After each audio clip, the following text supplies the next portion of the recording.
ગુજરાતના ક્રાંતિકારી ધારાસભ્ય અને આદિવાસી સમાજના કદાવર નેતા એવા માનની ચૈતરભાઈ વસાવાના સમર્થનમાં અહીંયા ઉપસ્થિત આપ તમામ ક્રાંતિકારી સાથીઓ, ભાઈઓ, બહેનો સૌનો હું આભાર માનું છું, સૌનું હું સ્વાગત કરું છું. અને આજે આ સભાના માધ્યમથી આપણે બધાએ એક નવો સંકલ્પ લેવા જઈ રહ્યા છીએ કે બદલાવ લાવીશું. વિધાનસભા 2022 ની ચૂંટણીમાં ડેડિયાપાડાની જનતાએ જે રીતે ચૈતરભાઈને 1 લાખ કરતા પણ વધુ મત આપીને સમગ્ર આદિવાસી સમાજનો બુલંદ અવાજ વિધાનસભામાં મોકલ્યો, એવી જ રીતે લોકસભાની ચૂંટણીમાં પણ ધડાધડ જારુનું બટન દબાવી અને દિલ્હીમાં આદિવાસીનો અવાજ ગુંજતો કરવાનો સંકલ્પ લેવાનો છે.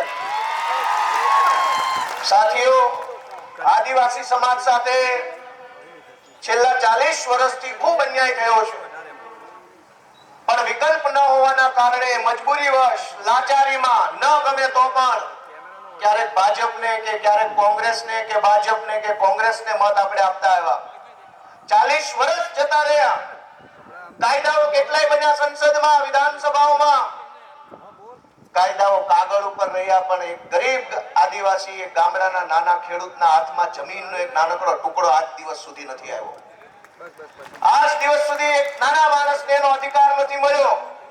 મોટી મોટી વાતો સંસદોમાં, વિધાનસભાઓમાં, મીડિયાઓમાં થઈ, પણ ડેડિયાપાડાની જનતાને હું તો સલામ કરવા માંગુ છું કે મરદ માણસને મત આપી અને વિધાનસભાની અંદર મોકલ્યો. આજે ચૈતરભાઈ જેલમાં કેમ છે એ આપણે જાણવું પડે. હું તો રહ્યો એમનો વકીલ, માય લોર્ડ. ચૈતરભાઈ જેલમાં એટલા માટે છે કે જો ચૈતરભાઈએ આ રાજપીપળા કે ડેડિયાપાડા કે કરજણવાળા હાઈવે પર એકાદું નકલી ટોલ નાકું ખોલ્યું હોત તો આજે CR પાટીલ એને શાબાશી આપતા હોત કે વાહ બેટા. પણ એને નકલી ટોલ નાકું નથી ખોલ્યું એટલે એ જેલમાં છે. જો એમણે પેપર ફોડ્યા હોત તો હર્ષ સંઘવી એને શાબાશી આપતા હોત કે વાહ બેટા, સરસ કામ કર્યું. પણ એમણે આદિવાસીઓના બાળકો માટે શિષ્યવૃત્તિ માટે લડાઈ લડ્યા, કરોડો રૂપિયાની શિષ્યવૃત્તિ રિલીઝ કરાવવાનું કામ કર્યું, એટલે ચૈતરભાઈ રાજપીપળાની જેલમાં છે. આ ચૈતરભાઈ વસાવાએ જો નકલી જે કાંઈ સિસ્ટમ છે એમાં બધું જ નકલી ખોલ્યું હોત તો ભાજપ વાળા ખભે લઈને ફરતા હોત ને મનસુખભાઈ આગળ ચાલતા હોત. પણ નકલી ખોલવાના બદલે એક અસલી આદિવાસી ચૈતરભાઈ વસાવાએ અસલી કામ કર્યું, એની સજાના ભાગરૂપે એમને જેલમાં પૂરવામાં આવ્યા છે. માટે આપણે અહીંથી સંકલ્પ લેવાનો છે. અને આ નકલી કચેરીની તો બહુ હમણાં ચાલ્યું છે. હમણાં મને બાર એક ભાઈએ પૂછ્યું કે આ નકલી કચેરી છે એ ખબર કેવી રીતે પડે કે આ ઓફિસમાં આપણે જઈએ તો બધું નકલી છે એવું જાણવાનું કે કઈ વ્યવસ્થા? મેં એમને કીધું ટાઈમે કામ થતું હોય, અધિકારી સારા જવાબ આપતા હોય, વિશેષમાં ન જતા હોય, ધક્કા ન ખવડાવતા હોય, સમજી જવાનું આ નકલી છે. અસલી હોય તો એક ધક્કે કામ થાય જ નહીં. નકલીમાં એક ધક્કે કામ થઈ જાય, ઉભા કામ થઈ જાય. અને એટલા માટે આપણે બધાએ જાગૃત થવાની જરૂર છે. ચૈતરભાઈને જયારે ડેડિયાપાડાની કોર્ટમાં લાવ્યા ત્યારે મેં પૂછ્યું, એમણે કીધું કે 100 કરતા પણ વધુ પ્રાયોજના અધિકારીઓની નકલી કચેરીઓનું લિસ્ટ એમણે બનાવેલું અને ગુજરાત સરકારને આપેલું કે આની ઉપર પગલા લ્યો. 100 નકલી કચેરીઓ ખોલનારાઓને છાવરવા માટે થઈને ચૈતરભાઈને જેલમાં પૂરવામાં આવ્યા છે.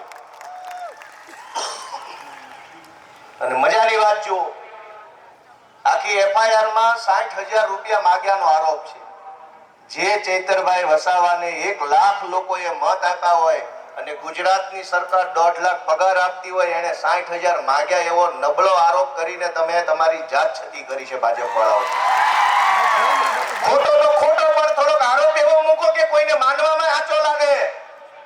60,000 રૂપિયા શું હોય ભલામણા? કરોડો લોકોનો પ્રેમ જે માણસને મળતો હોય ને એની પાસે રૂપિયાની કોઈ કિંમત ન હોય. પ્રેમ મહત્વનો. પણ આજે આદિવાસી સમાજે જે પગલું ભર્યું ક્રાંતિનું, બદલાવનું, ચૈતરભાઈના માધ્યમથી પોતાનો અવાજ વિધાનસભા સુધી પહોંચાડવાનો, એનાથી ભાજપના પેટમાં તેલ રેડાયું, એ પણ નકલી. અસલી તો છે ને, એટલે અસલી તેલ રેડાવાશે નહીં. મનસુખભાઈ હોય કે ભાજપ વાળાના પેટમાં નકલી તેલ રેડાયું, કે આ નાની ઉંમરનો આદિવાસી યુવાન કેવી રીતે ધારાસભ્ય બની જાય, કેવી રીતે એટલું બધું બોલે છે. આદિવાસી વિસ્તારોની શાળાઓની અંદર શિક્ષકો નથી એનો બુલંદ અવાજ ચૈતરભાઈએ ઉઠાવ્યો. આદિવાસી બાળકોને શિષ્યવૃત્તિ નથી મળતી સમયે એનો બુલંદ અવાજ ઉઠાવ્યો. ફ્રી શિપ કાર્ડની જે યોજના છે વર્ષો સુધી ટલ્લે ચડાવે છે, બાળકો ભણી નથી શકતા સમયે, એ ફ્રી શિપ કાર્ડનો મુદ્દો ચૈતરભાઈએ ઉઠાવ્યો. જ્ઞાન સહાયક નામની યોજના લાવી અને સરકારી શાળાઓને બરબાદ કરવાનું ષડયંત્ર ભાજપે કર્યું. એની સામે એક આખી દાંડી યાત્રા દિવસ કાઢી અને સરકારની બેરા કાનની અંદર અવાજ પહોંચાડવાનું કામ ચૈતરભાઈ વસાવાએ કર્યું. એની સજાના ભાગરૂપે રાજપીપળાની જેલમાં પૂરવામાં આવ્યા છે. અને એટલા માટે આપણે સંકલ્પ લેવાનો છે કે એક ચૈતરભાઈને તો જેલમાં પૂરી શકશો, પણ કરોડો ચૈતરભાઈ વસાવાને કોઈ જેલમાં નહીં પૂરી શકો. આ બધા જ ભેગા મળીને ચૈતરભાઈને લોકસભામાં પહોંચાડશે.